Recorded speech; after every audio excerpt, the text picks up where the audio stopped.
Step by step బేసిక్స్‌లో learning అయిపోయిన తర్వాత ఇంకొక స్టెప్ ఉంటుంది. అంటే ఇప్పుడు చెప్పాను కదా! డైరెక్ట్‌గా బ్యాటింగ్ అనేది ఉండదు. అన్నీ నేర్చుకోవాలి. అంటే సిస్టమ్ అంతా నేర్చుకోవాలి. అసలు డ్రైవ్ ఎలా చేయాలి? స్టాండ్స్ అయిపోయి, పొజిషన్‌లు అయిపోయి నిలబడడం. మళ్ళీ కోన్ ప్రాక్టీస్‌లు అయిపోయి, షాడో ప్రాక్టీస్‌లు అయిపోయి అంతా అయిపోయింది. అయితే ఇప్పుడు బ్యాటింగ్ చేయడం ఎలాగా? ఈ బ్యాటింగు చేసే విధానం ఏంటి? ఎలా చేయాలి? ఇది ఒక స్టెప్ బై స్టెప్ బేసిక్స్. ఒక బేసిక్స్ ఆడే విధానం తర్వాత ఆడిన విధానాన్ని ప్రాక్టీస్ చేయడం ఇంకొక స్టెప్.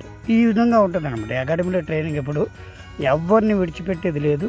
అందరికీ ట్రైనింగ్ ఉంటుంది. ఎవరి పార్షియాలిటీలు ఉండవు. అందరూ ప్లేయర్స్ అవ్వాలనే ఉద్దేశంతోటి బేసిక్స్ ఉంటాయి.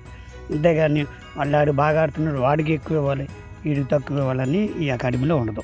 అందరినీ ప్లేయర్‌ని తయారు చేయడమే మా ఉద్దేశం. అందుకోసం బేసిక్స్ మీద మేము ఎక్కువ కాన్సంట్రేషన్ పెడతాం. డెడికేషన్‌తో చేసేవాడికి మంచి ప్లేయర్లు అవుతారు. అదే ఇప్పుడు మనం చేయాల్సింది. ఎప్పుడు కూడా బ్యాట్స్‌మెన్ అనేవాడు బేసిక్స్ నేర్చుకోకుండా ప్లేయర్ అవ్వలేడు. అది బౌలర్ కావచ్చు, ఎవరైనా కావచ్చు. బౌలర్స్ కూడా వాళ్ళు బేసిక్స్‌ని వాళ్ళు ఫాలో అవ్వాలి. బేసిక్స్ బౌలింగ్‌లో ఏమున్నాయి, స్టెప్ 1, స్టెప్ 2, స్టెప్ 3లు అలా క్రాస్ ఫుట్లు ఇవన్నీ రోజు ఫాలో అవుతుండాలి. బేసిక్స్ రోజు చేసేది అంత బేసిక్సే అంటాయి. తర్వాత ప్రాక్టీస్ ఉంటుంది. ఏదైనా సరే ప్రాక్టీస్ అనేది బేసిక్స్ తర్వాతే.